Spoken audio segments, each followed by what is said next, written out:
Bom dia, pessoal. Sejam muito bem-vindos ao 8º workshop do curso de Manufatura Avançada da FATEC Sorocaba.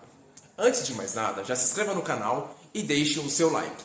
Meu nome é Eduardo e nós do 5º semestre somos os anfitriões desse evento. E nesta edição, nós teremos duas apresentações especiais, que são do Alexandre Brito, diretor da ZF Automotive Brasil, e do doutor professor Antônio Garcia Neto. E também teremos as apresentações do primeiro, segundo e terceiro semestre do curso de manufatura. Para a abertura oficial deste evento, chamaremos agora o diretor Adilson Rocha e o seu vice, Ricardo Santos. Olá pessoal, bom dia. Sou Adilson Rocha, estou como diretor aqui da FATEC Sorocaba. E eu sou o professor Ricardo, vice-diretor da FATEC. Quero agradecer ao convite para participar desse 8º workshop da Manufatura Avançada. Parabenizar toda a organização, em nome do professor Samuel, coordenador do curso, aos professores do Colegiado de Manufatura Avançada e também aos alunos que estão organizando do 5º semestre. Parabéns novamente pelo evento. A FATEC Sorocaba fez 54 anos agora no dia 20 de maio e 54 anos formando praticamente 11 mil tecnólogos, que contribuem com Sorocaba e região. Lembrando que a FATEC Sorocaba ela é pioneira em termos de tecnologia aqui dentro da Sorocaba e região, do estado de São Paulo. E também, nesse sentido, o curso de Manufatura Avançada veio muito a contribuir com o desenvolvimento aqui da nossa regional, da nossa região e também, logicamente, das empresas que estão aqui presentes. É importante que os alunos entendam que a FATEC é uma faculdade pública do estado de São Paulo, é gratuita, logicamente paga com o dinheiro dos pagadores dos impostos, mas é uma faculdade gratuita e que está à disposição de todos para participarem. O curso de Manufatura Avançada vem se desenvolvendo e com os demais cursos que compõem a FATEC Sorocaba, que são no total 13 cursos, contando 2 cursos que nós temos em parceria com a ITEC Fernando Prestes, a FATEC Sorocaba vem contribuindo com a nossa região ricamente. E em breve, o ano que vem, 2025, estaremos com um novo curso de manutenção de aeronaves, que vai ser mais um plus aqui dentro da região, formando mais tecnólogos para o mercado de trabalho. Exatamente, professor. E por falar em pioneirismo, nós temos que observar que o curso de Manufatura Avançada é pioneiro também em Sorocaba e região. Ele traz muita novidade a respeito da indústria 4.0. E esse workshop, que está na sua 8ª versão, traz um pouquinho mais dessa discussão de coisas, de temas, que revolucionam a produção das empresas, ligadas às tecnologias de ponta aí, que melhoram tanto a produção quanto a gestão. Então nós estamos aqui para convidar a todos a participarem, assistirem, compartilharem, tirarem suas dúvidas a respeito com esse evento que nós oferecemos a vocês. Isso mesmo, professor. E só para a gente encerrar, novamente agradecendo a todos aí da organização do evento, parabenizar novamente por manter esses eventos que são importantes.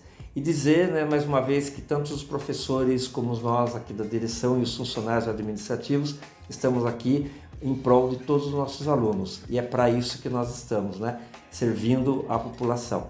Parabéns novamente, sucesso no workshop. Agradecemos a participação do diretor Adilson Rocha e do vice Ricardo Santos. Meu nome é Gustavo, sou aluno do 5º semestre de Manufatura Avançada e agora a continuação do workshop fica com o coordenador do curso, Samuel Franco. Eu sou o professor Samuel Franco, sou professor na FATEC Sorocaba, estou coordenador do curso superior de tecnologia em Manufatura Avançada. Esse curso ele foi montado para atender às exigências da indústria 4.0. O conceito da indústria 4.0 ele está relacionado à integração de sistemas, à conectividade. O curso de manufatura avançada, os alunos vão estudar como integrar os sistemas de manufatura, transformar um sistema convencional em um sistema com tecnologias modernas. Este aluno ele poderá estudar e, após trabalhar numa indústria, em escolas, em hospitais, em centro de pesquisa, lembrando-se que o conceito da indústria 4.0, indústria, nós podemos chamar da indústria alimentícia, na indústria automotiva, na indústria metalmecânica, na indústria de bebidas, na indústria farmacêutica, na indústria relacionada à moda, na indústria relacionada a entretenimento. Então é um conceito de indústria. Porém, quando nós aplicamos este sistema, ele poderá ser utilizado a nível geral, com o objetivo então de nós formarmos um profissional para atender às novas exigências das tecnologias habilitadoras para hoje e para um futuro promissor. Chegou-se então à quarta revolução industrial.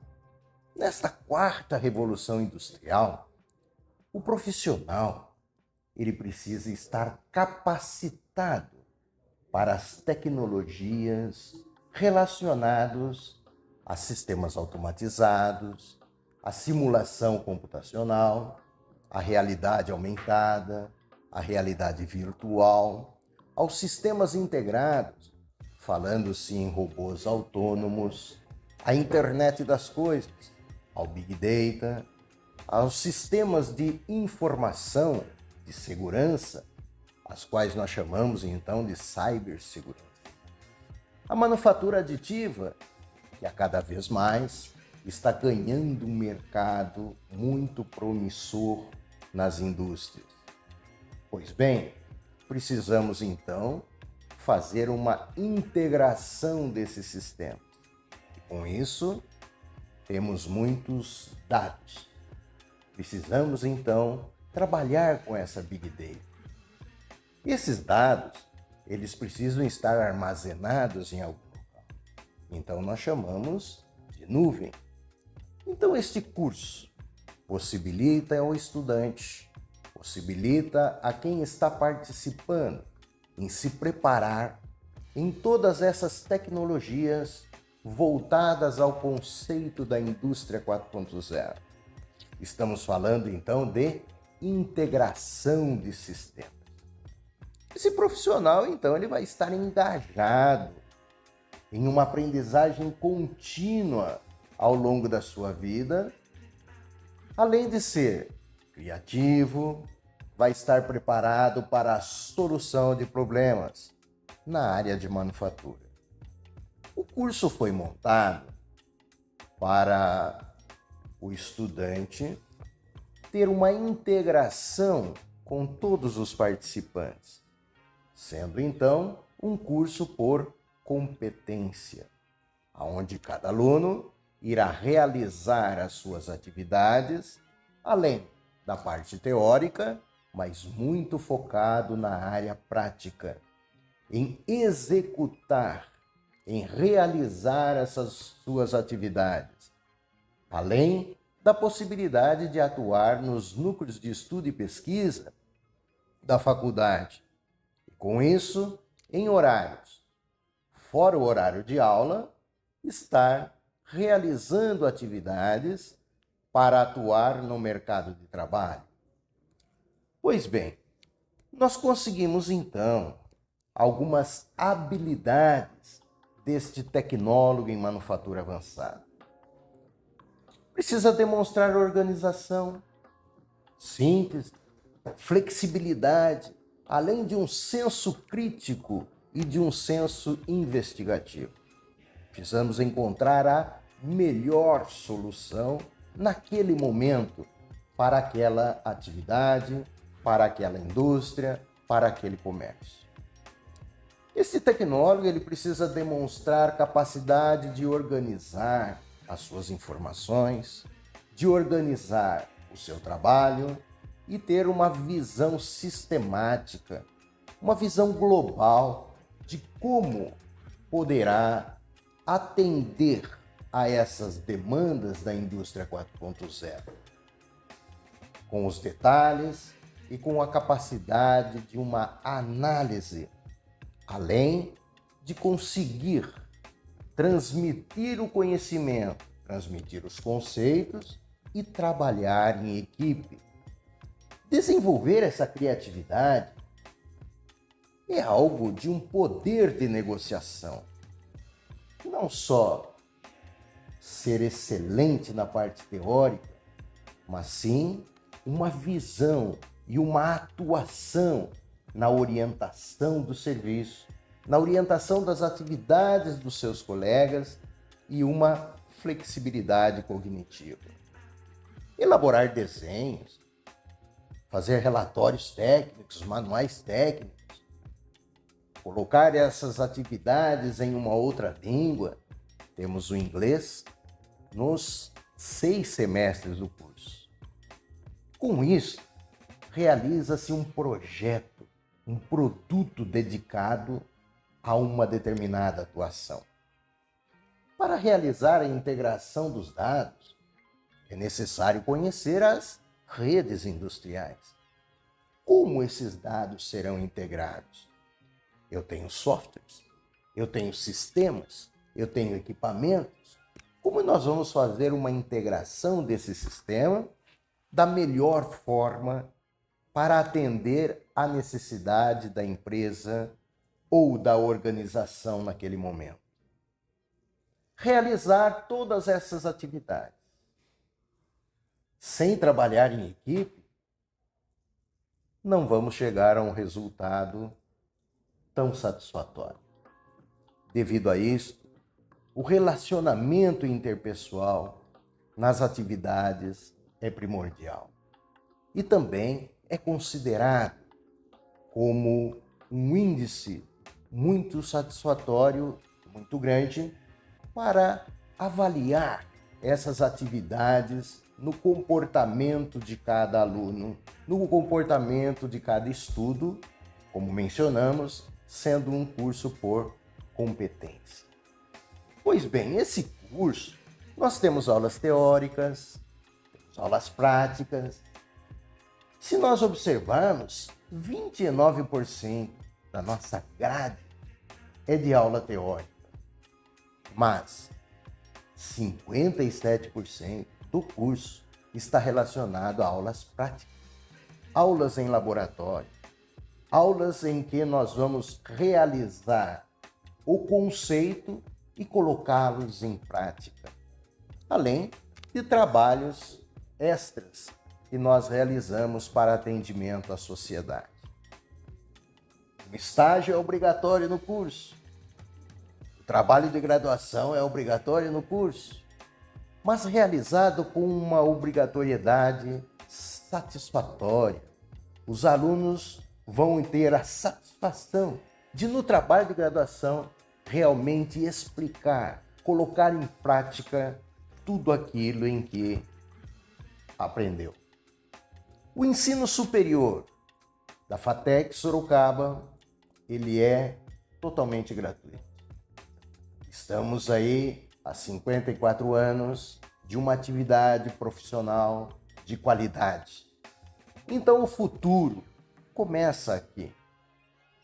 Algumas vezes, alguns pensam e alguns comentam: vamos prever o futuro. O que nós mencionamos é: nós vamos criar o futuro. Vamos utilizar as tecnologias e tais que nós temos. Vamos verificar qual é o próximo passo, qual o próximo nível em que nós conseguimos atuar com essa integração de sistemas. Então, dedicação é o fundamental. para que venhamos a ter um sucesso. Venham estudar conosco para que juntos possamos montar um mundo melhor. Um mundo utilizando as tecnologias atuais e as próximas que virão em benefício ao ser humano, em benefício a nós. Se nós começarmos hoje, chegaremos em breve em um melhor patamar com a sociedade. Hoje, nós estamos em um workshop relacionado à indústria 4.0, onde os nossos alunos vão apresentar conceitos e práticas, realizações que fizeram e estão fazendo ao longo do curso. Além de vocês conseguirem acompanhar excelentes entrevistas, excelentes profissionais que virão falar sobre a indústria 4.0, sobre a manufatura avançada. A todos, sejam muito bem-vindos. Sucesso! Bom dia, pessoal. Queria primeiro agradecer ao professor Samuel, o nosso coordenador pedagógico do curso de Manufatura Avançada. Eu sou o Mauro, sou aluno do 5º semestre. Eu vim fazer esse curso porque eu sou professor de matemática e gostaria que os alunos tivessem uma oportunidade de aplicabilidade em relação à matemática. Vim buscar mais ferramentas possíveis para conseguir desenvolver o meu trabalho dentro da sala de aula. Gostaria agora de chamar o 1º semestre com a próxima apresentação.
dia, nós somos alunos do primeiro semestre de Manufatura Avançada e viemos participar do 8º workshop de Manufatura Avançada. Eu me chamo Kaique. Ana Laura Muniz. E nós vamos falar sobre a relação da indústria 4.0 com a medicina. Inicialmente, vamos apresentar o que seria a indústria 4.0.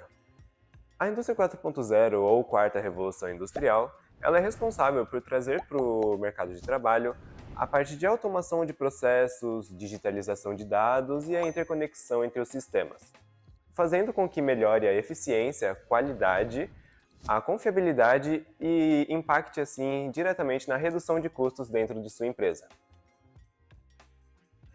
A indústria 4.0 tem 10 pilares e na medicina utiliza-se 9, que iremos abordar ao decorrer da nossa apresentação. O primeiro pilar que iremos abordar é a Internet das Coisas, também conhecida como IoT. Ela permite a conectividade entre dispositivos e sistemas, fazendo assim a integração com os demais pilares, tais como a realidade aumentada, a simulação, a manufatura aditiva e a inteligência artificial. Dentro da medicina, ela é utilizada na forma de dispositivos, sejam eles externos, internos ou fixos. Os externos são compostos pelos biosensores, que ficam anexados à pele do paciente, que permitem assim um controle remoto de suas condições. Os internos ficam na região interna do paciente, dando suporte a órgãos e estruturas que estejam comprometidas. Os dispositivos fixos são compostos por máquinas e aparelhos que dependem de uma especialização do profissional para poder manuseá-la da menor maneira. O segundo pilar abordado é a manufatura aditiva, que consiste no processo de criação tridimensional através de camadas. E dentro da área da saúde, ela é utilizada tanto na adaptação de remédios e também facilitam para quem tem muita dificuldade de engolir comprimido, cápsula ou algo assim. Também auxilia na questão de suporte para órgãos quando se tem uma perca parcial ou total do órgão, dependendo de qual for, ela pode ser substituída por uma parte impressa. E também a questão de próteses, que auxiliam no suporte para membros que foram perdidos, amputados, fazendo assim com que o consumo de materiais naturais sejam muito menores do que seriam se não fosse utilizada a manufatura aditiva. O terceiro pilar que vamos abordar é de armazenamento e análise de dados, guarda, analisa e processa. Nela temos uma sequência que vai conectar uma coisa a outra. Para entender um pouquinho melhor, tudo começa pelo Big Data, que vai armazenar e processar esses dados. Em seguida, a nuvem, que vai guardar e unificar esses dados em um único lugar. E para finalizar, a cibersegurança, que vai proteger esses dados, dados de paciente, profissionais, da gestão de hospitais e clínicas e das indústrias desse ramo. Esses três processos contribuem para que o ambiente seja mais sustentável, prático e protegido. O quarto pilar é da robótica, que proporciona os procedimentos mais precisos, ágeis e seguros. Nela temos os robôs maiores e os menores.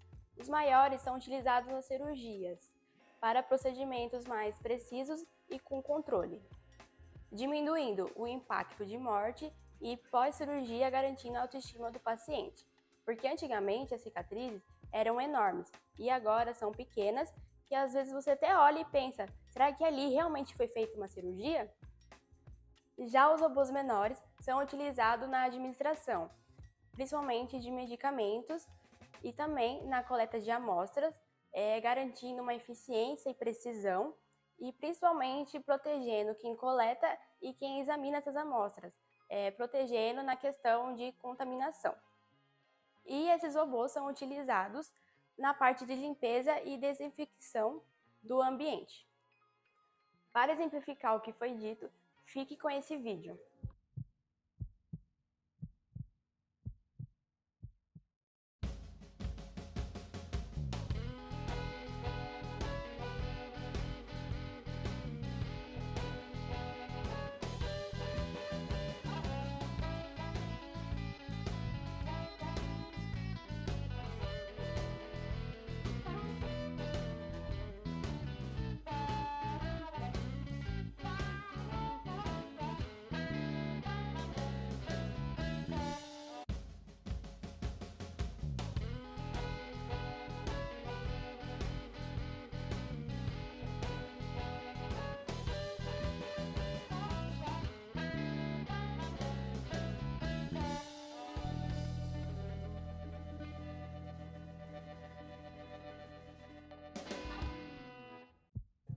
O quinto pilar é a simulação e a realidade aumentada, que cria um ambiente similar ao mundo real no mundo virtual e vice-versa.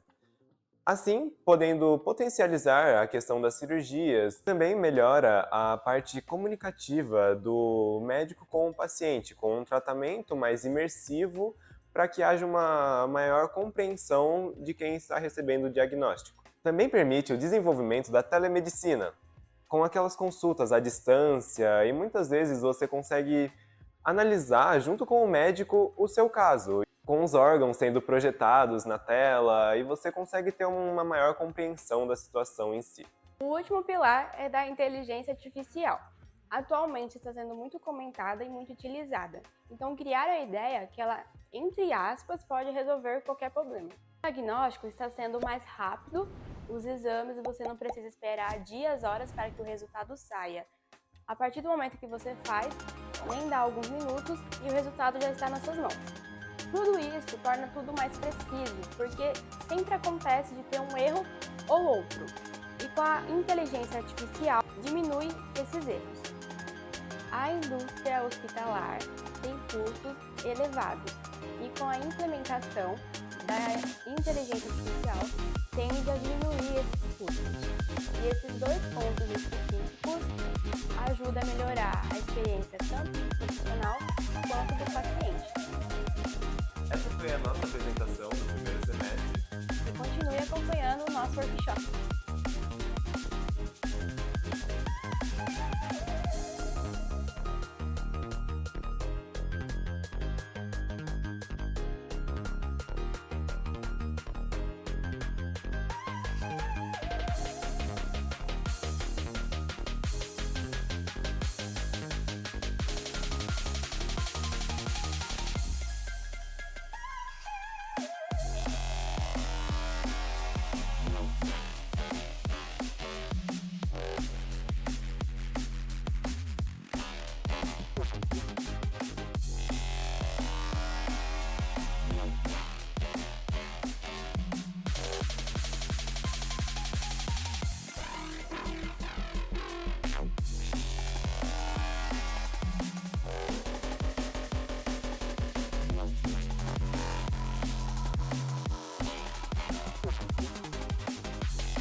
Gostaríamos de agradecer a palestra e a apresentação do Kaique e da Ana, e agora vamos continuar com o nosso workshop. Meu nome é José Cícero, eu decidi entrar na FATEC porque já estou na área de tecnologia, sou instrutor na área de mecânica, na área de manutenção, e encontrei no curso uma possibilidade de poder entender melhor sobre as tecnologias, poder entender como integrar, entender um pouco melhor a teoria por trás da prática, saber quais são os pilares e trabalhar dentro desses pilares. E eu tive um retorno muito bom através do curso, porque eu consegui compreender um pouco melhor toda a parte da indústria 4.0, as suas tecnologias habilitadoras e também como fazer essa integração. Para prestigiar a apresentação do segundo semestre, Felipe, Henrique e Estevão. Bom dia, estamos aqui para participar do 8º Workshop de Manufatura Avançada. Nós somos o segundo semestre de 2024. Eu sou o Henrique. Eu sou o Estevão. E eu sou o Felipe, e nós iremos falar sobre robótica contemporânea. Iniciaremos com a robótica no Brasil.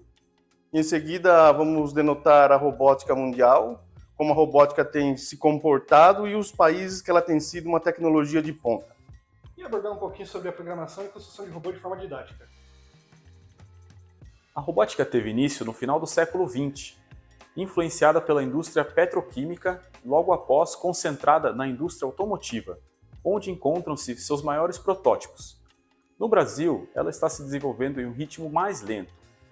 Estima-se que cerca de 3% em 2015 foi desenvolvida. Já a automação teve um aumento de 5%. O ritmo está um pouco devagar por diversos motivos. Um dos maiores que mais está impactando esse desenvolvimento é a pandemia. Estima-se que um pouco mais de 8.000 das 9.500 empresas no Brasil utilizam algum artifício da robótica em seus processos. Sabemos que a robótica foi apresentada ao mundo através do robô Animate, por George Devol, na fábrica da Ford em 1961. De lá para cá, ela vem crescendo mundialmente e destaca-se nos principais setores industriais, o automotivo, o da medicina e o espacial. Até 2027, teremos investimento de 43,32 bilhões de dólares e sabemos que 36 bilhões já foram investidos até o ano passado, o ano de 2023.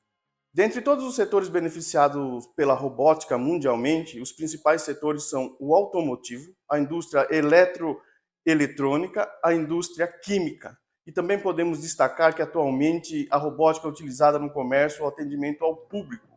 A robótica no Brasil ocupa a 18ª posição no uso da robótica mundialmente.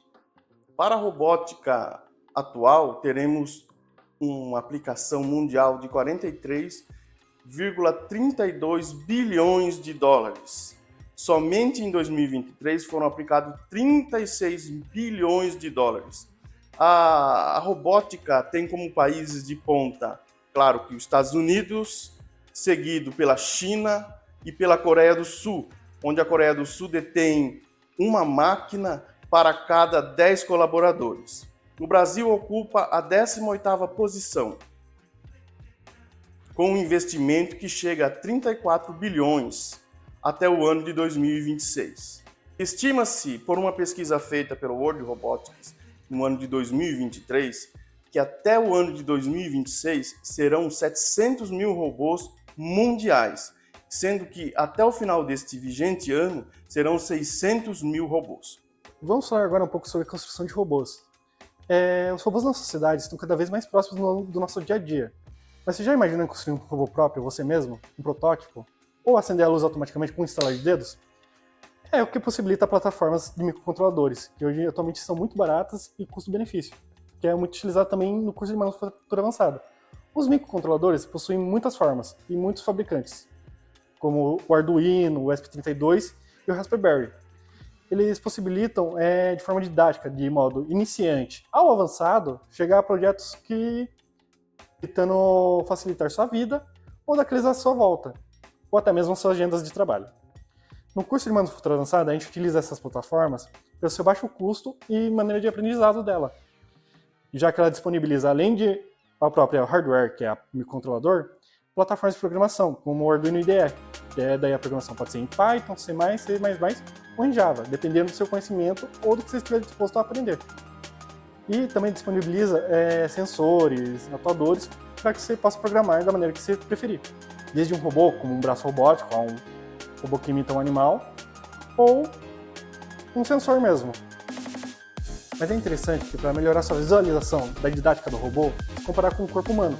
Tendo em mente que o microcontrolador é como o cérebro, o circuito é o sistema nervoso, sensores e motores e autodores são os músculos e sentidos do corpo humano. E o pensamento é a programação, que é o raciocínio lógico que você vai executar a função do robô.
Obrigado aos palestrantes desse segundo semestre. Eu sou Leandro, sou aluno do 5º semestre do curso de Manufatura Avançada. Trabalho na Bosch, na área de usinagem. Escolhi o curso para estar me qualificando nos novos pilares da indústria 4.0, a fim de estar integrando essas tecnologias lá na fábrica.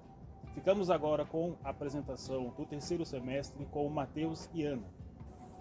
Bom dia a todos, sou Matheus Pavani, sou aluno do terceiro semestre de Manufatura aqui da FATEC Sorocaba. E eu sou a Ana Ferreira, também sou aluna do terceiro semestre. Hoje a gente vai estar apresentando para vocês no workshop um tema que a gente está estudando no terceiro semestre, que seria a influência dos quadrúpedes na robótica. Eu vou começar a nossa apresentação falando um pouco sobre a biomimética. Ela é um estudo e a observação dos sistemas que são encontrados na natureza, para que depois esses sistemas possam ser aplicados em tecnologias inovadoras. E esse estudo e essa observação inclui o estudo dos quadrúpedes, porque os quadrúpedes eles têm uma biomecânica, uma fluidez para andar que é difícil de ser replicada. Então, eles estudam esses sistemas, biomimética, para que a gente possa aplicar nas nossas tecnologias de hoje em dia e, ter uma evolução tecnológica. Aqui no slide, vocês podem ver um exemplo da biomimética, que é a inspiração de uma tromba de elefante para fazer uma garra mecânica. E é basicamente isso que é a biomimética. Como a coordenação desses quadrúpedes funcionam e como os diferentes passos delas são importantes para diferentes situações nos dias de hoje, inclusive no ramo industrial. A coordenação dos quadrúpedes é muito importante para a robótica porque eles têm diferentes estilos de andar e cada estilo se adapta para um terreno e para uma situação diferente. E isso é importante para nós, para que a gente possa aplicar isso na vida real. Por exemplo, nós temos cabras, no mundo que andam em montanhas. Isso é interessante para a gente que a gente possa ter um robô que possa também andar em situações, em terrenos montanhosos. Aqui no slide vocês vão ver 3 tipos de estudos de coordenação dos quadrúpedes, que é a caminhada, o trote e o galope. Na caminhada é quando os quadrúpedes andam um pouco mais devagar e as patas deles se movem de maneiras diferentes, No caso da caminhada, eles vão alternando em um movimento de X. Então, primeiro são a primeira pata da frente com a pata esquerda de trás, depois a pata direita da frente com a pata direita de trás. E assim, eles vão caminhando. No trote, funciona de uma maneira diferente. Então, eles andam em uma sequência rápida, em que as patas de um lado se movem ao mesmo tempo que as patas do outro lado. No trote. E no galope, ou na corrida, que é um pouco mais rápido, eles tentam manter o centro de gravidade deles o mais correto possível, para que eles não caiam, mas eles caminham de uma forma legal, que eles usam apenas uma pata por vez para poder ter esse apoio, enquanto as outras patas estão no ar. E assim, eles conseguem correr, galopar, enfim.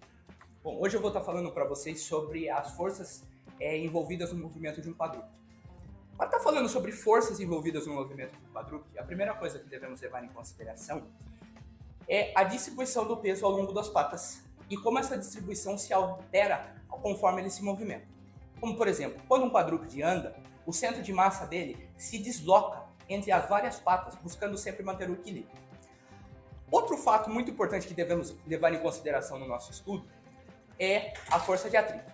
A força de atrito, ela influencia diretamente na tração dos quadrúpedes, sendo que eles precisam realizar ajustes nessa alteração do centro de massa e na força que eles exercem sobre o solo. Agora eu vou estar falando para vocês sobre a modelagem e simulação de robôs quadrúpedes. Bom, o objetivo dos cientistas com essa modelagem e simulação de robôs quadrúpedes está justamente em simular a anatomia da biomecânica de um quadrúpede e os princípios que geram seus movimentos. Elas nos proporcionam benefícios como a possibilidade da simulação de diversos locais que esse robô pode andar. E também capturar movimentos como velocidade, amplitude de movimento e direção. Outra ferramenta muito importante que a simulação nos oferece é simular variáveis que não conseguimos enxergar na hora, ou seja, variáveis futuras, como o desgaste da estrutura biomecânica ou até mesmo eficiência energética. Outro fato bastante relevante e muito atual está no uso do ensinamento de máquinas nos robôs quadrúpedes, que é possível, através de dados simulados, eles aprenderem como se adaptar a diversos tipos de ambiente. Agora a gente vai apresentar um vídeo para vocês de um robô da React Robotics, que foi desenvolvido na Universidade de Nápoles.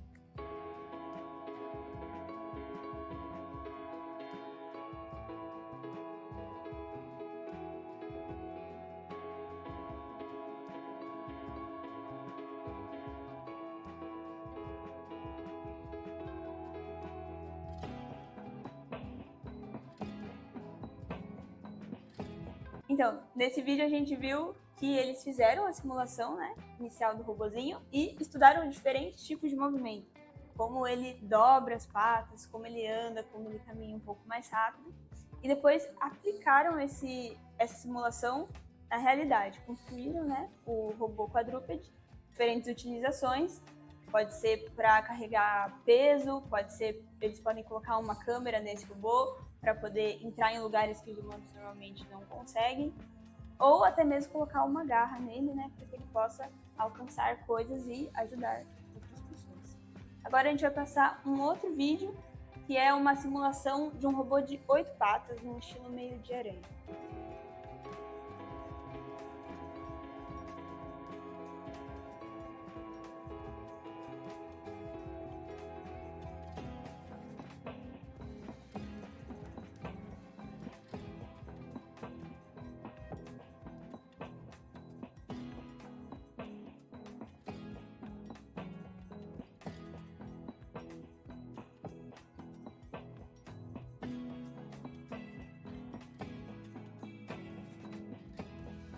Então, como vocês viram, esse é um robô que funciona de uma maneira diferente, mas também é interessante para entrar, por exemplo, em lugares pequenos, e ele funciona de uma maneira um pouco mais simples do que o que foi mostrado anteriormente, porque ele funciona por meio de engrenagens, e ele pode ser até imprimido numa impressora 3D, por exemplo.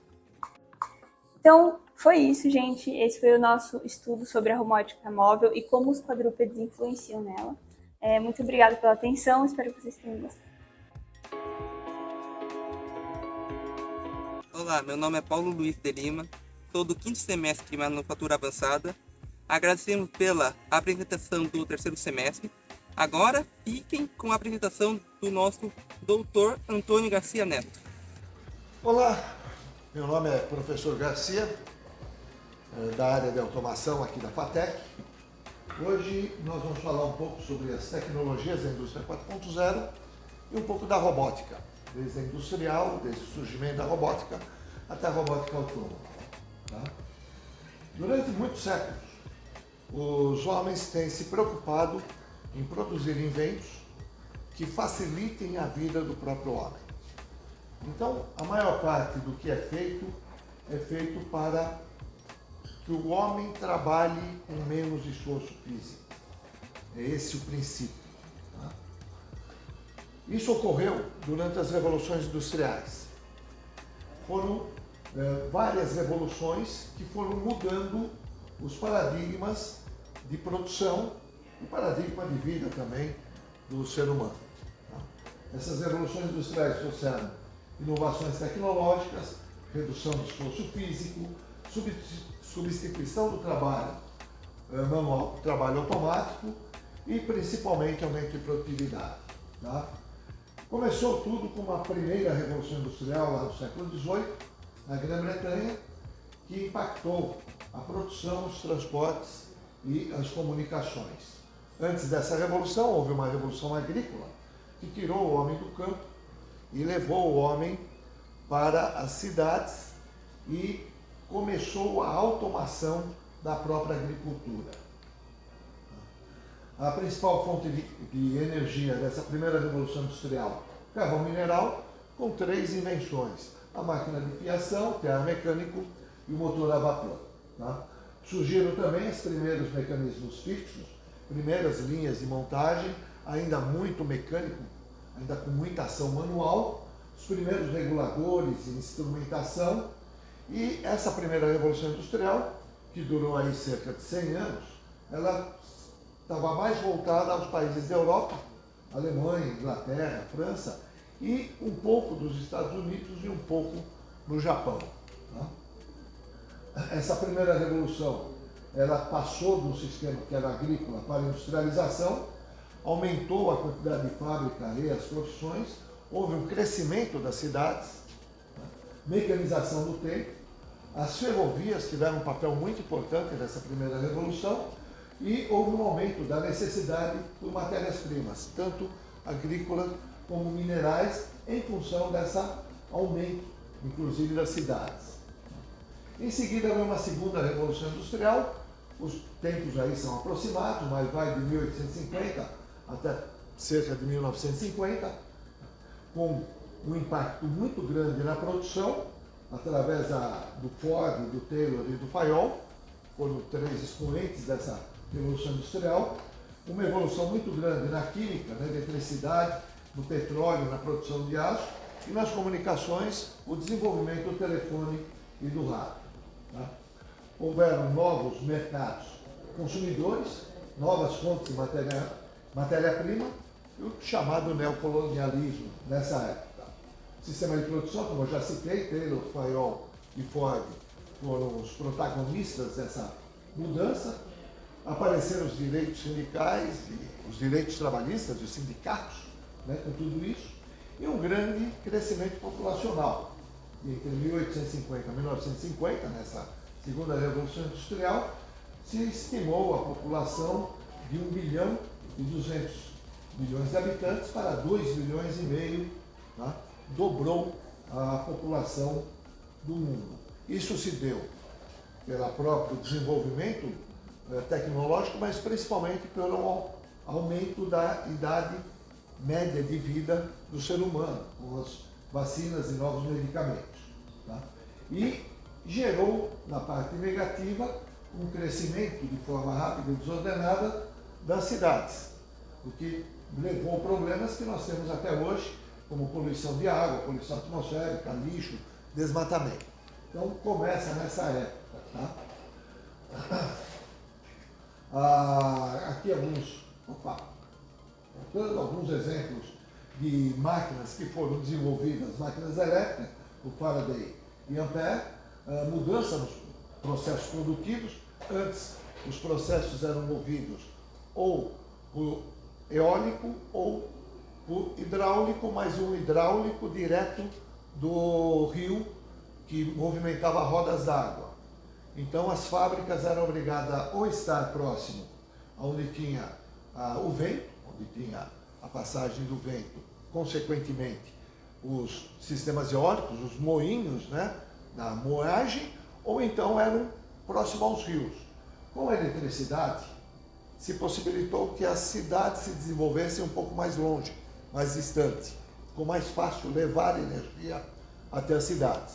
E o petróleo fez com que houvesse um grande desenvolvimento no transporte, principalmente, além das matérias-primas. Então, navios, trens, avião, automóveis começaram a ser desenvolvidos. Isso encurtou todas as distâncias. Então, ficou tudo muito mais fácil. Também foi nessa época, mais para o século XX, mas que as comunicações, o telefone, o telégrafo e o rádio começaram a se desenvolver e virar também o protagonista na parte das comunicações. A terceira Revolução Industrial, ela começa no pós-guerra, pós-segunda guerra, 1940 até 1950, começam as transformações. Ela segue ainda, apesar de que nós já vamos falar numa quarta, mas essa daí ainda segue. E o grande protagonista dessa terceira Revolução Industrial foi o transistor, que possibilitou a criação dos computadores e de toda a eletrônica digital da forma que a gente conhece hoje. Foi graças a ele que surgiram televisão a cores, telefonia móvel.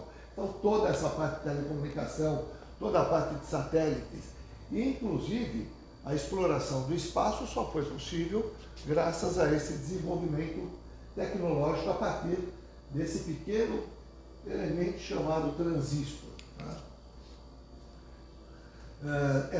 Tanto que essa revolução é chamada de revolução informacional, ou seja, da informática, de toda essa parte de digitalização. Né? Os destaques nos avanços tecnológicos científicos, em indústria, agricultura, pecuária, no comércio e prestação de serviços. E um item que foi muito importante nessa revolução, que segue até hoje, foi a globalização, né? A união de diversos países em cima de uma tecnologia desenvolvida. Então, começou a ser muito rápida essa evolução. Tá? Então, aí algumas características dessa revolução: o uso da tecnologia da informática, desenvolvimento da robótica, ela tem um papel importante também, a engenharia genética e a biotecnologia, engenharia genética permitindo inclusive, junto com a biotecnologia, permitindo inclusive a criação de novos componentes para que o ser humano viva mais. Só para a gente ter uma ideia, na época antes do século XVIII, XIX, a vida normal de um ser humano, de um homem, estava na faixa de 40, 50 anos, hoje já chega a 80, uma vida normal, uma vida saudável, tá? Graças a essa tecnologia. Houve também uma redução de custos, um aumento da produção industrial, acelerou a economia capitalista, consequente geração de emprego. O emprego também muda, ele sai de um emprego braçal para um emprego mais tecnológico, tá? Utilização de várias fontes de energia, inclusive as menos poluentes, e aí é um fato curioso, porque existe um certo retorno da energia, voltando para os sistemas eólicos e sistemas hidráulicos e saindo um pouco dos sistemas poluentes, como o petróleo. Aumento da consciência ambiental, consolidação do capitalismo financeiro, terceirização da economia, expansão de empresas multinacionais e crescimento do setor terciário. Tá? Então a gente poderia destacar algumas invenções desse período. Ligas metálicas foram fundamentais para o desenvolvimento aeronáutico, a eletrônica, fundamental também para o desenvolvimento de computadores, energia atômica, e aí eu destaco para fins pacíficos, né? Utilizado muito na energia, geração de energia e na medicina, a biotecnologia, que eu já comentei, engenharia genética, e a conquista espacial foi um fator também que foi determinante nesse período. Somente para citar algumas datas, em 47 foi a criação do transistor, em 50 as primeiras máquinas CM, comando numérico, em 60 os primeiros controles por computador dessas máquinas, em 68, 70 surge o CNP e junto o CNC, que seria o comando numérico computadorizado. Tá? Em 1970 também os primeiros robôs industriais. Tá? Então aqui uma evolução de como surgiram essas evoluções, o que aconteceu. Então aqui na primeira, a mecanização, máquina a vapor, carros elétricos, como eu falei. Na segunda, as linhas de produção, a evolução da indústria química, eletricidade, telefone, rádio. Na 50, né, na terceira revolução industrial de 1950 adiante, temos aí computadores, televisão a cores, telefonia, aviões, exploração de espaço, até chegar nos robôs. Esses robôs da terceira revolução industrial, eles vieram na automação de processos, junto com os CLPs, junto com os computadores, redes de comunicação, as primeiras comunicações entre equipamentos, tá? Formam as duas linhas de robôs principais dessa terceira revolução industrial, que são os robôs antropomórficos ou robôs industriais e os AGV ou os robôs móveis que são utilizados na indústria. Para a gente falar um pouquinho sobre essa robótica, vamos fazer uma viagem no tempo. Vamos ver como surgiu essa ideia de robô. Então vamos falar sobre esse cara, Leonardo da Vinci. Essa é uma imagem de como seria a Vinci, a cidade onde nasceu Leonardo. Na minha modesta opinião, um dos maiores gênios que já existiu sobre a face da Terra. Tá? Leonardo da Vinci viveu mais ou menos no ano 1500, 1460, 1440, por aí, até 1500 e pouco. Tá? Ele foi responsável pelo desenvolvimento de muitos mecanismos mecânicos, mas ele não foi o primeiro a pensar nisso. Né? Antes disso, Heron, lá no ano 1 depois de Cristo, quer dizer, no ano 1 da nossa era, ele já desenvolvia alguma coisa de pneumática. E antes dele, o Cébius já tinha o princípio do motor diesel desenvolvido em 250 a.C. E ainda antes dele, Aquinas e Tarento já desenvolveu um pássaro mecânico em 400 a.C. Então nós estamos falando aí em mais de 2.500 anos atrás, que já se falava em mecanismos mecânicos. Tá? E tudo isso levou o Leonardo a desenvolver o que seria o primeiro robô, da forma que a gente pode imaginar, o robô humanoide.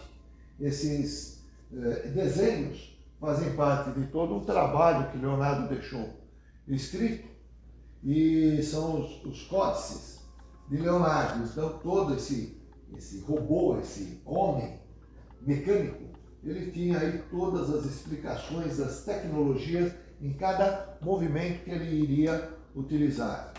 Isso tudo está compilado nesse livro, Os Robôs de Leonardo.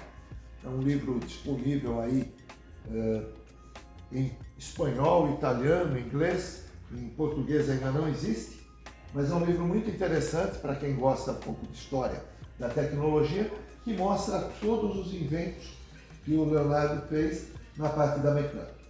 Bom, mas dando um salto na história, chegamos aí em 1914, 1915, onde esse Karel Čapek, Jack, que era um dramaturgo, ele cria uma peça teatral chamada Os Robôs de Rossum. E nessa peça ele tinha um personagem que se vestia de robô, se vestia de homem mecânico e fazia o trabalho escravo dessa peça. Tá? Esse personagem ele chamou de Robota. E daí surge o termo robô, que antes era chamado de androide, de outros nomes. Tá? Também, mais ou menos nessa época, surge Isaac Asimov, um russo naturalizado americano que escreveu mais de 300 títulos de ficção científica. E ele cria o termo robótica. Então, tanto o termo robô como o termo robótica, que hoje são utilizados normalmente na tecnologia, eles surgem ou de livros de ficção ou de peça teatral, ou seja, eles vêm da arte para a tecnologia. Tá? Porém, o nosso robô, como a gente conhece, o robô mecânico, ele é uma junção das tecnologias de telecomando com as tecnologias de CNC, que foram possíveis depois do surgimento do CNC lá nos anos 70 do século passado. Tá? Essa junção deu origem aos robôs industriais, que são esses robôs como a gente conhece e vê em vários filmes e várias situações. Tá? Esses robôs industriais, eles atuam basicamente, inicialmente, em ambientes estruturados, onde tudo o que acontece é controlado pela tecnologia, é tudo controlado. Tá? Com a inclusão de sensores nessa primeira fase de robôs, os robôs começam a agir, ou começam a atuar em ambientes semi-estruturados, onde algumas coisas que não estão no controle do robô podem acontecer, como, por exemplo, uma pessoa entrar no ambiente do robô. Aí surgem também os primeiros AGVs, tá? E vem a primeira linha, a primeira série de automação industrial com dispositivos robóticos, como a gente conhece até então. Tá? Uns dados sobre robôs, esse dado é de 2016. Em 2016, a Coreia tinha 631 robôs a cada 10 mil trabalhadores. O Instituto Federal de Robótica nos Estados Unidos ele faz essas comparações, ele não faz a comparação com robôs absolutos, número absoluto. Porque com número absoluto, uma China, por exemplo, bateria todo mundo, né? Ele faz sempre a comparação com os trabalhadores que tem na indústria. Isso aqui é industrial, tá? Então a China tem 68 a cada 10 mil trabalhadores. Fala, pô, mas tinha pouco? Não. Tem 87 mil robôs. Só que, como ele tem muito trabalhador, a porcentagem dele é muito menor que a Coreia. A Coreia tem muito menos robôs industriais, mas também tem menos trabalhadores. E o Brasil? O Brasil está aqui. 10 robôs a cada 10 mil trabalhadores, isso em 2016. Se nós pegarmos a média, que nessa época estava em 74, agora está um pouquinho maior, tá? O Brasil está aqui, ó.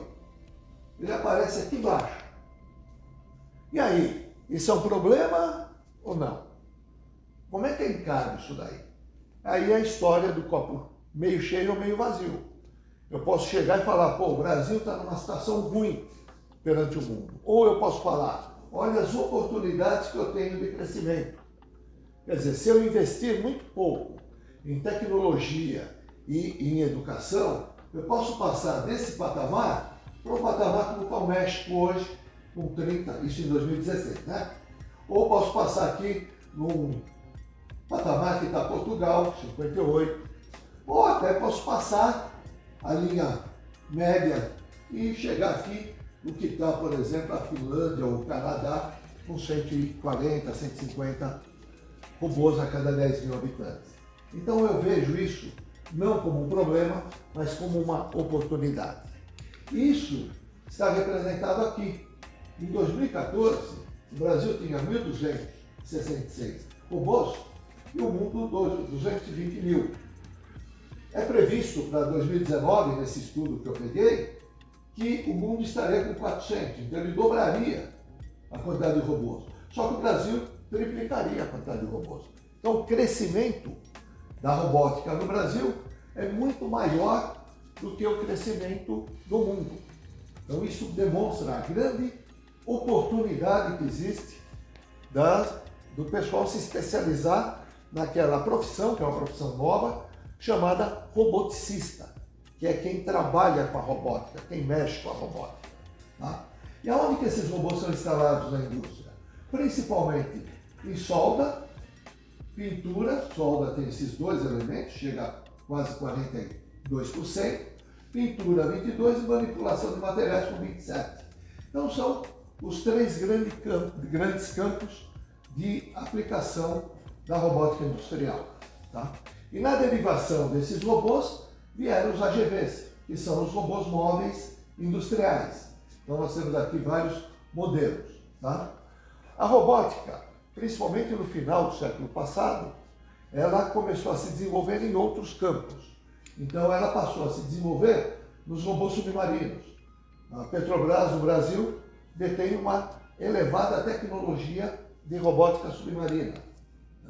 Também nos robôs espaciais, aqui que fizeram a visita para Marte recentemente, tem robô na Lua, já estão mandando para todo o universo. Né? Os drones, tão conhecidos hoje em dia, que todo mundo fala, aqui a gente chama de VANT, veículos aéreos não tripulados. Tá? Os exorobôs, uma tecnologia muito interessante, que é dar ao homem que tem, ao homem, mulher, né, que tem uma dificuldade de mobilidade, o fator dele conseguir andar novamente. Então, é um campo muito interessante. E também aumenta a força do homem, né? Permite que ele carregue mais peso. Os nanorobôs, que é uma espera muito grande da medicina, né? Que seria você pegar um robô, carregar ele com um elemento, tipo de um DNA, que ele fosse dentro do corpo e acabasse com as células cancerígenas sem destruir as outras células. Existem estudos nesse sentido. Tá? Os humanoides, esses são os mais parecidos com o ser humano. Tá? E, recentemente, nós temos os robôs colaborativos. Tá? Que esses robôs eles estão desenvolvidos para trabalhar junto com o homem. Tá? E aí nós chegamos no Da Vinci, que é esse robô cirurgião que hoje está sendo utilizado para facilitar a cirurgia do ser humano. Daí o nome de Leonardo até Da Vinci, porque o Da Vinci seria isso que nós temos na tecnologia. Tá? Então, nós saímos lá de 1500 e chegamos aqui em 2010. Muito bem, chegamos na quarta revolução industrial. Chegamos à indústria 4.0 e a robótica dessa indústria 4.0. Né? O que é essa quarta revolução industrial ou indústria 4.0? Quais são os impulsionadores? O que existe nessa revolução? São os veículos autônomos, a manufatura aditiva, novos materiais, novos sensores, novos sistemas de comunicação com protocolos mais seguros e grandes avanços biológicos. Essa quarta revolução industrial, ela tem como destaque a inteligência artificial, redes de comunicação, a robótica autônoma e colaborativa. Tá? Muito bem, então está aqui a evolução para chegar na quarta. Se a gente pegar da primeira para a segunda, nós tivemos aproximadamente 100 anos. Da segunda para a terceira, outros 100 anos. Da terceira para a quarta já não foi tanto, foi em torno de 60 anos. Tá? Porém, elas continuam. Ainda existe muita coisa da terceira acontecendo na quarta. Tá? E essa quarta revolução industrial, ela trouxe uma velocidade maior de mudanças, ela trouxe novas tecnologias com várias quebras de paradigma e trouxe a transformação de países inteiros, sistemas inteiros. Tá? É uma quarta revolução que se apresenta como um novo capítulo no desenvolvimento do homem. Tá? Foram colocados nessa quarta revolução industrial vários pilares. Entre esses pilares, o pilar dos robôs autônomos. Tá? E para a gente falar em autonomia, a gente tem que pensar o seguinte: o que é fazer algo autônomo? Significa sem nenhum tipo de controle do homem. Mas você tem sistemas automáticos que fazem tudo sem o homem estar envolvido? Sim, mas o homem programou, o homem planejou. No conceito de autonomia, o sistema consegue decidir por si próprio. Tá? E para isso existe um elemento que está sendo fundamental nesse desenvolvimento, que é a chamada inteligência artificial. Né? A quarta revolução industrial, ela tem no Brasil uma discussão grande, tá? Feito na educação, feito na integração acadêmica da academia, empresa e governo, né? Com mudanças e adaptações de cursos técnicos, por exemplo, do Senai, projetos como o projeto de ensino com robótica, e aqui na FATEC o curso de manufatura avançada, que é um curso voltado para essa indústria 4.0. Tá? Então nós tínhamos aqui o início dos robôs industriais, com os sensores, e agora eu coloco a inteligência artificial e um sensoriamento de alto nível para mostrar os robôs industriais em ambiente não estruturado, com a robótica colaborativa e a robótica autônoma, e elas se comunicando entre si. Tá? Então essa é a robótica da quarta revolução industrial. Tá? E só falando um pouco sobre ambientes, eu falei um pouco aqui sobre ambiente estruturado e semi-estruturado. O estruturado é onde tudo que acontece você tem um controle, o semi-estruturado é onde o que acontece você pode não ter o controle imediato, mas você tem uma solução para o que acontece. Por exemplo, no caso do robô móvel, se uma pessoa entrar na frente, você vai ter um sensor que vai fazer ele parar. Agora, ainda não estruturado. Não estruturado, eu não sei o que acontece. Eu não sei o que vai acontecer. Então, eu tenho que estar preparado para tudo que pode acontecer. E nesse caso, eu tenho os robôs exploradores e os primeiros veículos autônomos. Tá? A robótica industrial, elas operam hoje em ambientes estruturados e semi-estruturados, e a robótica autônoma em ambientes não estruturados. Tá? Isso foi possível com a evolução de sensores, inteligência artificial, os robôs submarinos e os veículos autônomos. Tá? Tudo isso aí possibilitou essa evolução. Então aqui em cima nós temos um robô colaborativo. Aqui embaixo nós temos um MIR, que é um tipo de AGV, um tipo de robô móvel, com um robô colaborativo. E esse exemplo, que eu considero muito interessante, esse robô aqui, o nome dele é Moxie, ele é uma união do robô móvel com o robô colaborativo com inteligência artificial numa aplicação hospitalar. Então esse robô ele aprende dia a dia com os enfermeiros e com os médicos uma forma de atuação.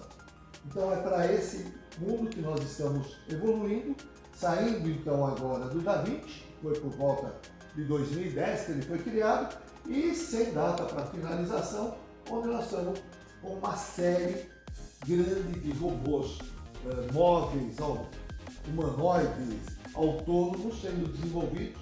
Essa é uma empresa de desenvolvimento de robôs e a gente não tem aí ainda o final dessa história.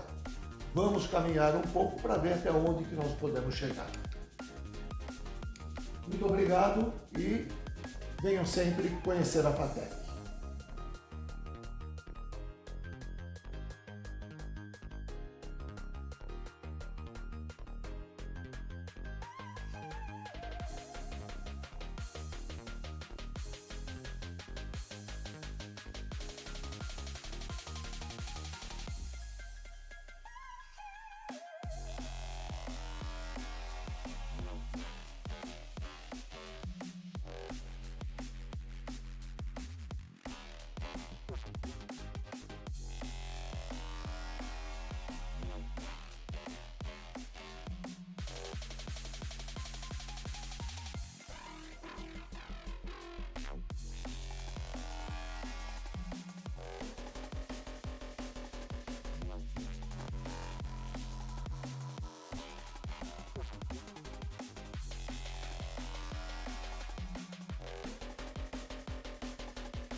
Muito obrigado, professor Garcia, pela apresentação. E olá a todos, meu nome é Manassés, eu sou aluno do 5º semestre de Manufatura Avançada e estou aqui hoje para poder chamar o Alexandre Brito, o diretor da ZF Automotive Brasil, para a sua participação no evento. Bom dia, pessoal. Sejam bem-vindos ao workshop de manufatura avançada da FATEC Sorocaba. Agradeço aos colegas da FATEC que me chamaram para participar disso. E eu vou falar um pouquinho da ZF e do Brito. Eu atualmente como responsável de operações da planta. Então eu vou passar rapidamente para vocês o que é a trajetória estudantil do Alexandre, onde eu trabalhei ao longo desses anos, e algumas coisas particulares do Brito. Rapidinho, eu vou passar aqui para vocês onde eu nasci. Hoje eu tenho 54 anos, eu nasci em São Paulo, na capital, Jabaquara, e morei lá por poucos anos, morei por 8 anos, de 7 a 8 anos lá em São Paulo, e depois disso eu já vim para Sorocaba. Então desde 1980, 1979 eu estou em Sorocaba. Ao longo do período que eu fiquei em Sorocaba, meu pai também mudou de algumas cidades. A gente chegou a morar em Sumaré, Ribeirão Preto, Campinas, e também, mesmo eu morando em Sorocaba, nós voltamos para São Paulo pelo menos 2 vezes. Meu pai tinha um emprego muito incerto na vida dele e a gente ia acompanhando ele conforme ele se qualificava em algum trabalho. Em Sorocaba eu já morei em 4 lugares. Comecei morando na Vila Gabriel, morei no Jardim Guatemi. Aí quando eu casei eu morei no Jardim Dois Corações e desde há 20 anos atrás que eu moro no Ibiti do Passo. Essa aqui é a minha família, é que eu tenho muito orgulho de compartilhar. Começando aqui pela essa menina de amarelo, a Gabriela, é a minha filha mais velha, ela tem 28 anos, ela é médica, atualmente ela mora em Jaú, ela está fazendo residência médica em urologia, daqui a 3 anos ela é a nova urologista aí do mercado. A Roberta, minha esposa, ela obviamente me proibiu de falar a idade dela. A Roberta, ela é contadora, ela tem um escritório de contabilidade no Jardim Guatemi, aqui em Sorocaba. E a Jéssica, minha mais nova, ela tem 24 anos, ela é estudante de fisioterapia. Para grande orgulho meu, há 2 meses ela começou a trabalhar na ZF também. Hoje ela é operadora de auxiliar de produção na planta de Itu. As peças que eu produzo vão para Itu, que é o nosso departamento de venda para o aftermarket, e de alguma forma ela embala as peças que eu produzo. Então é muito interessante para mim. Essa foto que vocês veem aqui, ela foi feita na ADC da ZF. Foi há 5 anos atrás, quando eu estava completando bodas de prata. A gente estava celebrando lá. E agora, em outubro, se Deus quiser, eu estou completando 30 anos de casado com a Roberta. Bom, eu trouxe aqui, às vezes a gente fala, pô, a pessoa só trabalha. Não, o Brito não só trabalha, ele gosta de fazer churrasco, gosta de viajar, gosta de assistir muita televisão, esporte, e também, na época quando veio a pandemia, eu descobri um dom aí que estava escuro aí ocultado na minha vida, que é o de marceneiro. Quando começou a pandemia, a minha esposa falou, poxa, não quero mais entrar com sapato em casa, né? Quero proteger aí a família dos vírus. Vamos comprar uma sapateira, procurou na internet lá. Eu falei, peraí, será que eu não consigo fazer uma sapateira, né? E aí eu já gostava de mexer com pirógrafo, né? Aí eu fiz uma sapateira, pirografei aqui uns textos, né? Shoes off, please. E foi o start aí para eu começar a mexer com a marcenaria. Churrasco, gostava de fazer. Fiz um banquinho e aí foi aprimorando. Fiz um aparador para a gente usar do lado da churrasqueira. Fiz a mesa de truco. E aí eu comecei a achar que estava ficando fácil. Aí eu resolvi fazer algo um pouquinho mais complicado, talvez, né? Aí eu fiz uma pequena capelinha. A gente é católico, a gente é devoto de Nossa Senhora Medianeira. E para uma amiga minha também eu fiz uma segunda capelinha. Enfim, fui usando os dons. Bandejas, uma mesa para minha sogra, Essa mesa aqui, ela tem um pé cortado, mas ainda não caiu no pé dela, não deu certo. Mais um exemplo. Então esse é o brito marceneiro. Falando um pouco da marcenaria, mas eu acho que isso também vem da educação da gente, né? E eu vou passar isso no contexto aqui. O meu aprendizado foi em escola pública. Comecei na Ministro Calógeras, em São Paulo, e depois aqui em Sorocaba eu estudei na Ezequiel Machado, na Baltazar Fernandes, e eu terminei o primeiro grau na Genésio Machado. Depois o segundo grau eu fiz no Berrenbach. E, voltando ao tempo aqui, em 1994 eu me formei na FATEC em projetos. Depois de algum tempo eu entendi que era necessário fazer uma pós-graduação e eu fiz um MBA em produção e logística. Hoje eu posso dizer que o meu inglês ele é fluente, eu tenho um alemão básico, gosto de... como a ZF é alemã e as outras empresas que eu trabalhei também eram alemãs, o alemão é importante. Não consegui aprender a língua como um todo, mas eu me viro bem o básico lá. A marcenaria estava obscura, porque no meu estudo eu comecei a minha vida no Senai, né? Com 14 anos eu estava fazendo Senai. E lá a gente tem um curso de mecânica, né? De ajustagem mecânica, onde se aprende a serrar, limar. E isso, gente, de alguma forma ficou embutido no meu subconsciente. A hora que eu precisei, estava lá e eu utilizei. Onde eu trabalhei, pessoal? Eu comecei minha carreira na Look do Brasil. Eu acho que a minha colega vai mostrar depois um vídeo do Brito na Look. Eu comecei lá como aprendiz do Senai e saí de lá como analista de processos. Em 1997 eu saí de lá, fui trabalhar na Cascadura. Em sequência eu trabalhei na Dana, Valeo, na SAF Holland e atualmente, né, desde há 14 anos que eu trabalho na ZF. Na ZF eu comecei como supervisor de engenharia de processo. Depois de 5 anos eu assumi a responsabilidade de tocar a produção. E desde 2022 eu sou responsável pela operação como um todo.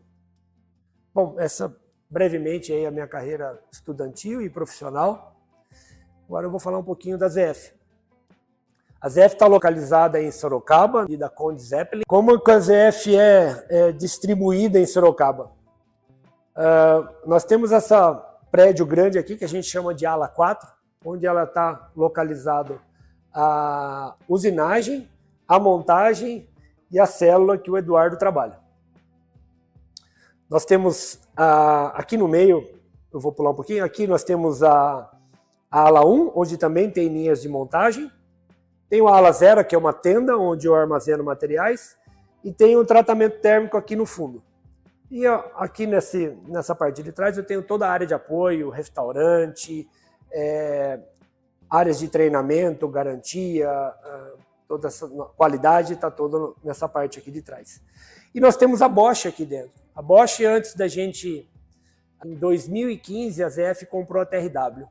A TRW é um fabricante de direções para veículos. E a Bosch também é um fabricante de direções para veículos comerciais. Então, o governo exigiu que a gente vendesse a parte que a gente tinha da Bosch, que era uma joint venture de 50%, nós vendemos. E hoje a Bosch está dentro de Sorocaba porque é interessante, eles compartilham da infraestrutura, eles se utilizam do serviço de tratamento térmico que eu forneço para eles. Então, para a Bosch é muito interessante e para a ZF também é bem-vinda a Bosch em Sorocaba. Uma breve explanação de como é a estrutura da ZF, vocês vão ver que é uma estrutura bastante enxuta. Nós temos o Carlos Delite como presidente da região Américas, ele é responsável por tocar todas as plantas do Brasil e da Argentina.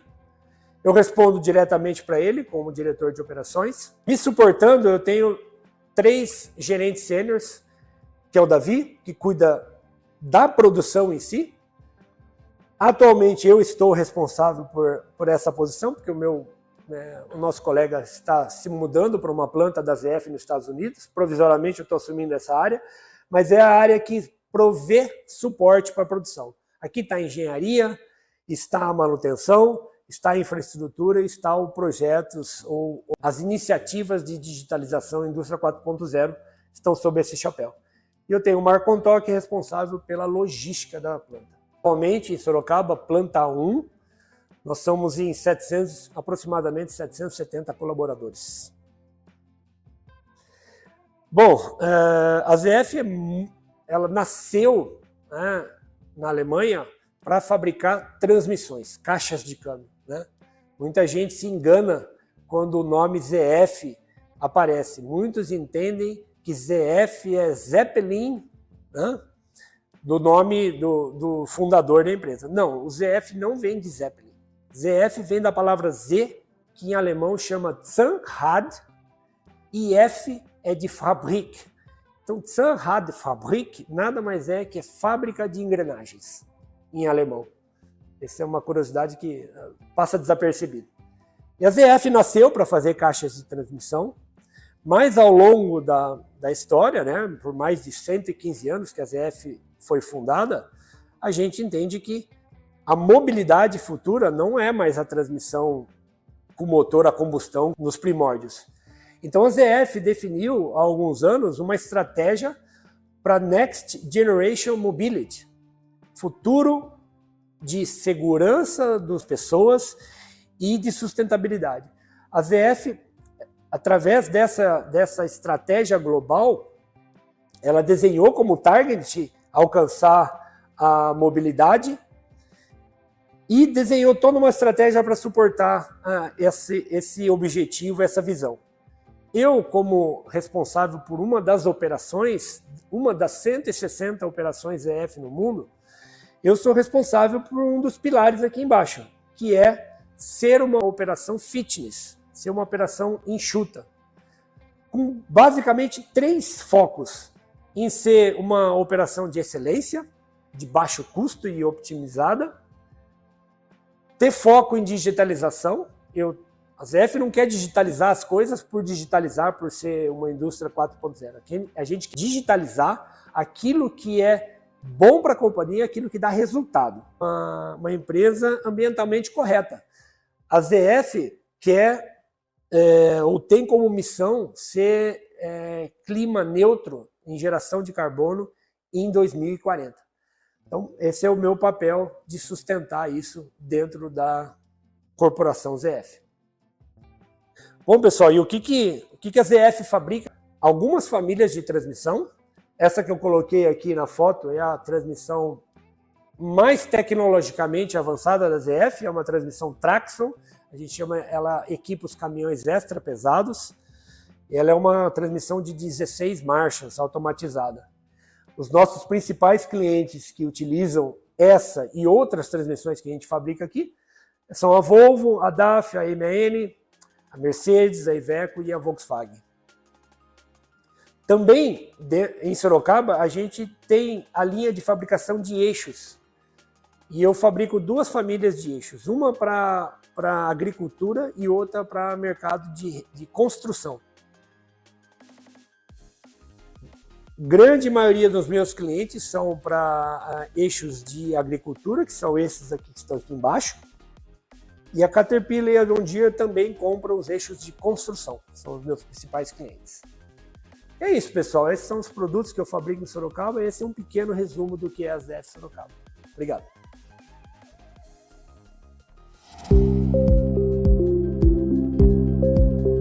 Bom, pessoal, o produto que eu tenho mais avançado tecnologicamente em Sorocaba é a nossa transmissão Traxxon, que ela equipa os caminhões pesados aqui no nosso mercado brasileiro.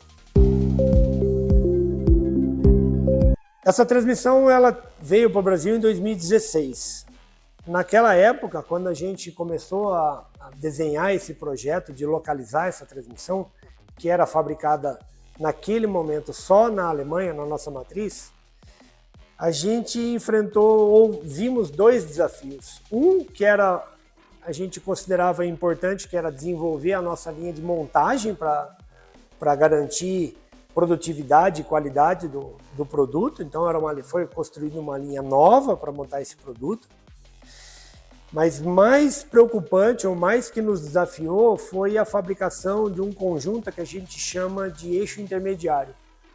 Que a tecnologia para fabricar esse eixo era exclusiva na Alemanha, bem complexa, e a gente sabia das dificuldades que a nossa própria matriz tinha para fabricar esse produto. Então eu acho que esse foi o desafio tecnológico mais significativo desse produto.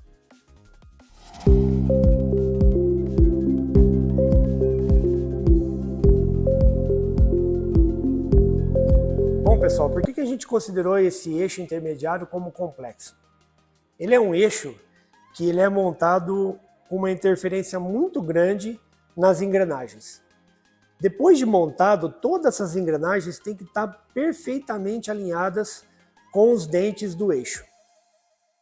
Essa fabricação, essa montagem desse conjunto exige uma série de controles, exige uma série de processos. Foi daí que a gente desenvolveu a segunda célula de manufatura desse eixo fora da Alemanha. A gente chama essa célula de Joint Cell, onde eu uno os eixos às engrenagens. Tecnologicamente falando, a complexidade se dá porque essa montagem ela não pode ter interferência humana. Ela tem que ser totalmente automatizada, porque eu vou ter peças quentes, não posso manuseá-las, e a montagem exige muita precisão. Então, para a gente montar essa Joint Cell, a gente se deparou com o seguinte problema. Eu precisava encontrar uma empresa que fizesse a integração dessa célula, porque dentro dessa célula a gente depara com 7 fornecedores de equipamentos diferentes. Então, o grande desafio tecnológico foi integrar 7 fornecedores diferentes num processo complexo de único fabricante na Alemanha para fazer isso aqui no Brasil. Esse, tecnologicamente, foi o maior desafio. Para entendermos melhor, vamos ver um pouquinho da Joint Cell. A Joint Cell ela é dividida em duas partes, Hot Cell e Cold Cell. Agora nós estamos vendo aonde ficam cada produto, tanto a saída quanto a entrada de produtos. E se vocês repararem, a Joint Cell ela é toda cercada por grade. Vamos analisar um pouquinho a entrada de engrenagens. As engrenagens são divididas em engrenagem A, B e C, que logo após passar a grade é verificado o diâmetro e a altura. E assim, após a verificação, começa-se o aquecimento. Os eixos, assim que entram na esteira, começa um processo de resfriamento. As engrenagens atingindo 180 graus após 150 segundos, começa-se então a ser liberadas para a montagem. Então, o manipulador pega a engrenagem A, engrenagem B e também a engrenagem C. Todas estão alinhadas. Na esteira já faz esse alinhamento. O braço robótico, então, pega o dispositivo expansivo, vem buscar as 3 engrenagens e as levam todas de uma só vez lá para a prensa, onde vai se juntar ao eixo. Nessa prensa também é feito o processo de alinhamento para verificar e ter certeza que as engrenagens estão todas alinhadas. Feito isso, deposita o dispositivo, pega o eixo, que também já está alinhado, leva para a prensa e faz também o processo de verificação para saber se o eixo está devidamente alinhado com as engrenagens. Após isso, é feito a prensagem do produto. Após isso, o braço robótico vai para a marcação, retirar o produto que está sendo gravado, feito um QR Code para verificar aonde e qual planta que foi feito esse produto. Terminando esse processo, o braço robótico tira a peça da marcação, coloca na esteira para começar o resfriamento e assim volta na prensa para retirar o produto, para mandar então para a marcação, onde é feito o QR Code e assim podemos rastrear. Após passar pelo processo de resfriamento, o eixo chega então na cold cell, onde é verificado se todos os dentes estão retificados. Após isso, é feita a leitura do QR Code e só assim então o braço robótico pega esse eixo e leva para a MT, para fazer então a medição. Terminando assim de verificar as distâncias e a simetria do eixo, o braço robótico então é liberado novamente para tirar a peça da medição e levar ela assim para o centro de usinagem. O robótico retorna assim para buscar outra peça na esteira e colocar na máquina de medição, enquanto a primeira peça está sendo furada.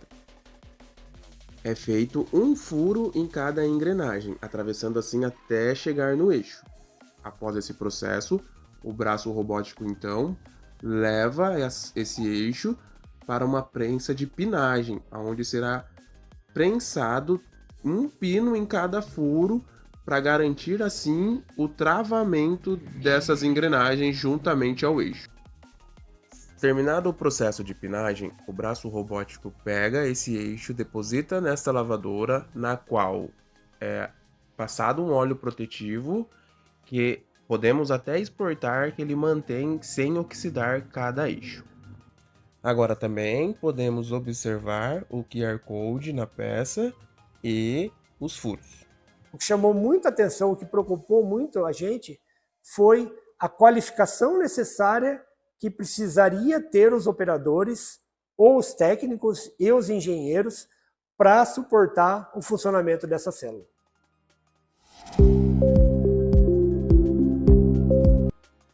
Bom, diante desse desafio que a gente detectou com um gap de conhecimento para operar essa célula, o que a gente fez? Primeira coisa, a gente decidiu levar os nossos operadores para trabalhar por 60 dias na nossa matriz para eles conhecerem e se familiarizarem com a máquina original que tinha lá. Esse foi um dos desafios, ou uma das ações que nós fizemos para capacitá-los. A outra é que a gente percebeu que um robô ele é muito bonito, mas ele precisa de alguém que faça os ajustes dele. Quando um robô, qualquer robô que você vê que ele manuseia uma peça, faz uma operação, de tempos em tempos ele perde essa referência, ele começa a posicionar essas peças numa posição não adequada. Então você precisa qualificar os operadores para reajustarem as posições desses robôs. Se eu quero acrescentar um produto novo nele, uma variante nova, e eu tenho que fazer uma nova programação de robô. E não tem gente qualificada no chão de fábrica que saiba fazer isso. Então o nosso desafio foi levar os colaboradores para fazer um curso na KUKA, que é o fabricante de robô que comanda essa célula, não só qualificar os operadores, mas também elevar o nível de qualificação dos engenheiros e dos técnicos, para que eles pudessem, a partir do momento de uma demanda, um novo projeto, eles também pudessem intervir nessa célula e adaptá-la para novos produtos. Então, pessoal, em nome da ZF, eu agradeço a oportunidade de estar aqui e continue prestigiando o workshop. Obrigado. Muito obrigado, Alexandre Brito, pela apresentação. E nós, do 5º semestre, agradecemos a todos por nos acompanhar até aqui. E até a próxima.